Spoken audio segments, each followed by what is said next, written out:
जय हिंद। आप सभी लोगों का स्वागत है आपके अपने YouTube channel Goswami class time पर। दोस्तों उम्मीद करेंगे कि आप लोग बढ़िया होंगे, मस्त होंगे, स्वस्थ होंगे और अच्छे से पढ़ाई लिखाई जो दोस्तों कर रहे होंगे।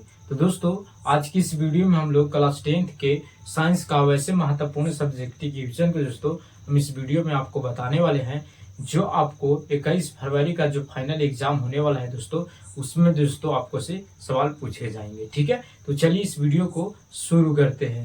तो दोस्तों हम इस वीडियो में तीन गो महत्वपूर्ण सब्जेक्टिव क्वेश्चन को दोस्तों हम बताएंगे। ठीक है, और यहाँ से जो दोस्तों आपको ऑब्जेक्टिव और सब्जेक्टिव दोनों का पकड़ जो दोस्तों हम आपको कराएंगे। ठीक है, तो चलिए इस वीडियो को शुरू करते हैं और एक एक करके दोस्तों हम सवाल को हल करते हैं। ठीक है, तो दोस्तों पहला सवाल पूछेगा कि परजीवी किसे कहते हैं। ठीक है, और दूसरा सवाल यह है कि विद्युत जनित्र किसे कहते हैं, और तीसरा सवाल है कि अतिभारण किसे कहते हैं। ठीक है, और तीनों सवाल बहुत ही महत्वपूर्ण है। आपको देखने में लग रहा है कि एक छोटा सा परिभाषा है, लेकिन यहाँ से ऑब्जेक्टिव भी पूछे जाते हैं और सब्जेक्टिव भी पूछे जाते हैं। ठीक है, तो दोस्तों पहला सवाल है कि परजीवी किसे कहते हैं। ठीक है, तो अगर आपको एग्जाम पूछ देंगे परजीवी किसे कहते हैं, तो आप उत्तर लिखेगा वैसे जीव जो अपना भोजन, आवास जैसे क्रियाएं के लिए अन्य जीवों के शरीर पर या शरीर में वास करते हैं, उसे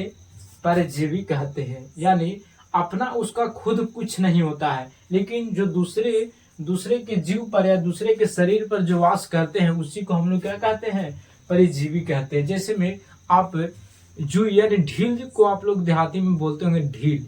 ठीक है, तो ढील क्या है, परजीवी है।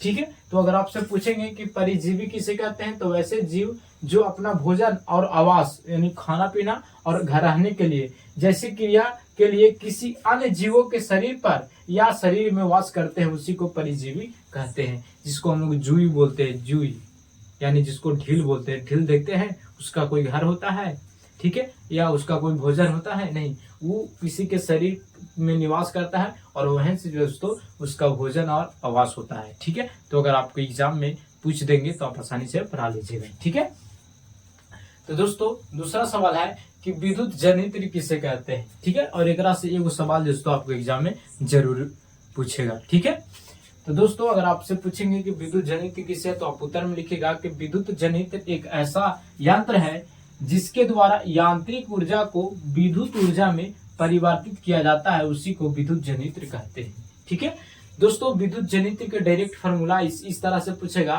कि आंतरिक ऊर्जा को विद्युत ऊर्जा में परिवर्तित किया जाता है। किसको, तो विद्युत जनित्र को। आप जनरेटर देखे होंगे। ठीक है, तो यांत्रिक ऊर्जा से विद्युत ऊर्जा में क्या करता है, कन्वर्ट कर देता है, उसी को हम लोग विद्युत जनित्र कहते हैं। ठीक है, तो यहाँ से इसको परिभाषा पूछ देता है, तो आप इसका जो दोस्तों याद रखिएगा परिभाषा कि विद्युत जनित्र किसे कहते हैं, तो उत्तर लिख दीजिएगा कि विद्युत जनित्र एक ऐसा यंत्र है जिसके द्वारा यांत्रिक ऊर्जा को विद्युत ऊर्जा में क्या करता है, परिवर्तित किया जाता है, उसी को हम लोग विद्युत जनित्र कहते हैं। ठीक है, तो दोस्तों उम्मीद करेंगे कि आपको ये दूसरा सवाल भी जो है दोस्तों अच्छे से समझ में आ गया होगा। ठीक है, और तीसरा सवाल है कि अतिभारण किसे कहते हैं। ठीक है, अतिभारण से भी सवाल आपको एग्जाम में पूछे जाएंगे। ठीक है, तो उत्तर लिखेगा कि कभी कभी एक साथ बहुत सारे विद्युत उपकरणों जैसे हीटर, फ्रिज, विद्युत आयरन, विद्युत मोटर आदि को एक साथ चालू कर देने से परिपथ में धारा का बोझ बहुत अधिक बढ़ जाता है। इसे ही अतिभारण या अतिभारण धारा कहते हैं। ठीक है, अति धारा कहते हैं। ठीक है, इसी को अति धारण भी कहते हैं या अतिभारण भी कहते हैं। ठीक है, तो आप याद रखिएगा क्या होता है अतिभारण में, कि जैसे कि आपको घर में बहुत सारे विद्युत उपकरण लगे होते हैं, जैसे कि बल्ब हो गया, हीटर हो गया, फ्रिज हो गया, आयरन हो गया, विद्युत मोटर हो गया आदि, एक साथ जब चालू करते हैं तो जो विद्युत परिपथ यानी जिसमें धारा बहता है, जिस तार में धारा बहता है, उसका जो दोस्तों बोझ जो दोस्तों बहुत अधिक हो जाता है, और अधिक होने के कारण दोस्तों उसको क्या कर देगा, शॉर्ट सर्किट कर देगा, यानी पूरे के पूरे को लहरा देगा। ठीक है, तो ऐसे क्रिया को दोस्तों इस प्रकार की अगर घटना घटेगा तो इसी को हम लोग अतिभारण कहते हैं। ठीक है, तो अगर आपसे एग्जाम पूछेंगे कि अतिभारण किसे कहते हैं, तो आप आसानी से लिख दीजिएगा। ठीक है, यहाँ से सवाल आपको से पूछे जाएंगे कि जो हीटर है, हीटर में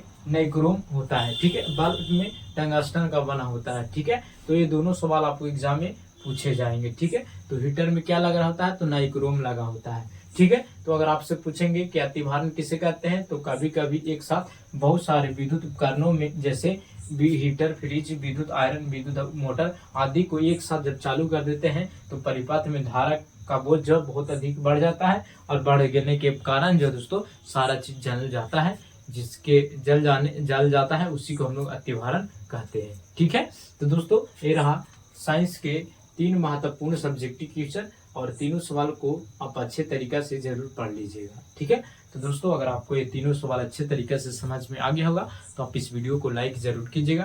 अगर आप चैनल पर पहली बार होंगे तो चैनल को भी सब्सक्राइब कर लीजिएगा, क्योंकि इसी तरह का वीडियो जो दोस्तों आपको लगातार मिलता रहेगा। ठीक है, तो दोस्तों मिलेंगे अगले वीडियो में। जय हिंद, धन्यवाद।